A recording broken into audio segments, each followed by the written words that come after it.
Avec Monsieur Ousmane Sonko, président du parti PASTEF.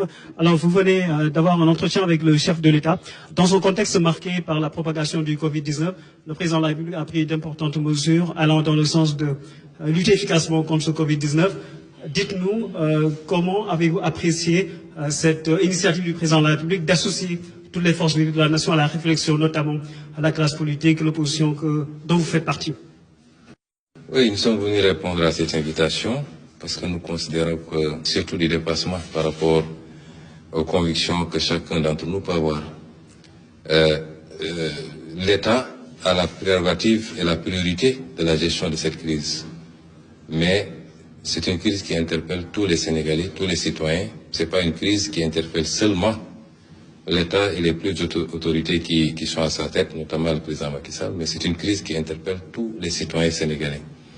Et donc, nous avons considéré, nous n'avons pas attendu cette audience pour donner notre point de vue et apprécier toutes les mesures qui avaient été prises jusque-là.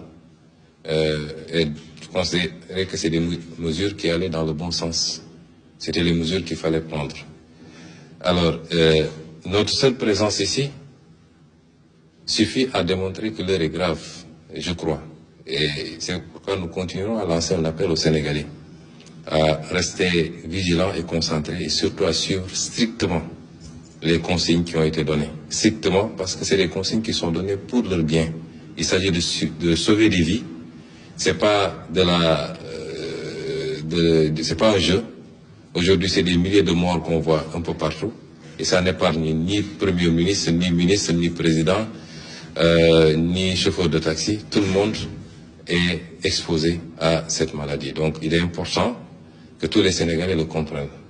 Au-delà, nous avons écouté, nous étions venus avec beaucoup de questions, parce que jusqu'à présent, on était dans des mesures d'ordre sanitaire.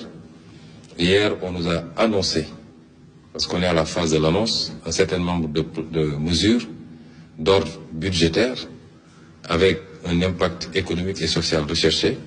Évidemment, on est dans une autre phase de gestion de cette crise. Il était une question. Avant d'avoir à prendre une position, nous puissions interpeller, puisque le plan n'est pas encore présenté aux Sénégalais, c'est les annonces simplement. Et je crois que le président Macky Sall a répondu à toutes les questions que nous avions soulevées. Nous en avons pris bonne note et nous allons pouvoir fonder notre avis à partir de ces réponses, en attendant que les ministres chargés de l'application de ces décisions nous produisent les plans détaillés. Déjà, que pensez-vous des mesures qui ont été prises par le chef de l'État à l'occasion de son adresse à la nation? Oui, c'est des mesures, pour le moment, j'ai dit qu'on est à l'état de l'annonce. Nous avons demandé au président de la République s'il envisageait d'aller au-delà en invoquant les dispositions de l'article 77 de la Constitution, parce que ça nous interpelle. Je ne vous dirai pas pourquoi maintenant. Nous avons considéré également qu'on n'a pas encore les détails sur qu'est-ce qui va alimenter ce fonds, 1000 milliards. Vous savez, aujourd'hui, nous n'avons pas de marge. La Banque centrale européenne a dégagé une enveloppe de 750 milliards d'euros. Le Fed aux États-Unis a dégagé une enveloppe de 500 milliards, mais la BCEAO ne peut pas dégager d'enveloppe parce que nous avons une contrainte liée à notre monnaie, simplement. Après, qu'est-ce qui reste? C'est de recourir au budget et reconnaître tous qu'il va falloir qu'on creuse le déficit. Il faut recourir au FMI, tous ces détails. Il faut de l'argent pour gagner une guerre. Il faut chercher cet argent. Nous avons été rassurés que l'argent, nous l'aurons. Après, où va cet argent? C'est aussi important. Il ne faut pas que cet argent soit dépensé simplement à acheter des 4x4 pour des soi-disant structures qui vont lutter contre le virus, ou bien que dans l'allocation de cet argent-là, ça profite à quelques lobbies et que ça n'aille pas vraiment à la gestion de la crise. Ça, c'est extrêmement important. Et c'est un plan détaillé qui nous permettra de voir. Déjà, j'ai dit carrément au président que je ne suis pas d'accord avec les mesures fiscales du moins. Les mesures d'annulation de dette fiscale, surtout quand c'est fait de manière généralisée, ne sont jamais de bonnes mesures. Vous ne pouvez pas mettre dans le même panier ceux qui ont carrément commis des crimes fiscaux notamment collecter de la TVA et ne pas la reverser, ou collecter de l'impôt sur les salaires et ne pas reverser, avec ceux qui peut-être ont commis des erreurs de bonne foi, c'est des questions d'interprétation, etc., etc.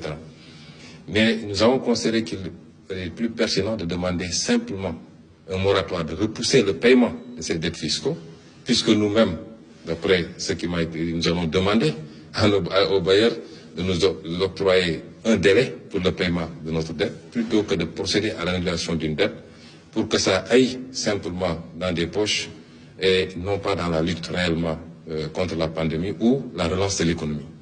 Ça, c'est les problématiques que nous avons posées. Nous avons considéré que les 50 milliards alloués aux mesures sociales nous semblent assez peu.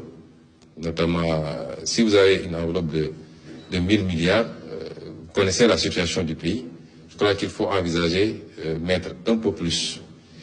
Nous n'avons pas entendu de mesures pour les salariés, par exemple, également. Il n'est pas question pour nous de dire, vous voyez, les gens ne vont pas payer ceci ou cela. Il y a beaucoup de choses qui se disent, on ne paye pas le loyer, on ne paye pas l'eau, on ne paye pas l'électricité. On n'est pas à ça, puisqu'on n'a pas prononcé une mesure de confinement.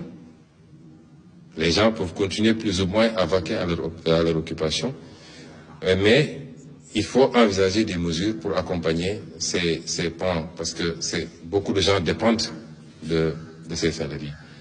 Et nous avons également abordé des préoccupations, toujours par rapport à l'utilisation de cette enveloppe et surtout au contrôle de cette enveloppe. D'où la pertinence de la question sur le recours à l'article 77 de la Constitution.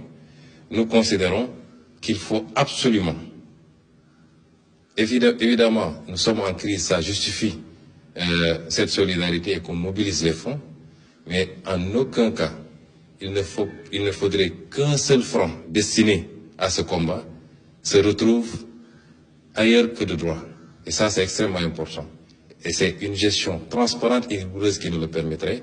Nous ne voudrons pas que la crise serve à justifier un certain nombre de comportements et que l'argent qui a été mobilisé et qui sera dans tous les cas payé par les Sénégalais. Il faudra un effort national, un sacrifice pour que cet argent-là soit payé par les Sénégalais. Il ne faut pas que cet argent-là se retrouve ailleurs que dans la lutte contre le virus, mais également dans la relance de l'économie qui sera impactée par cela et surtout dans les mesures d'appui sociaux.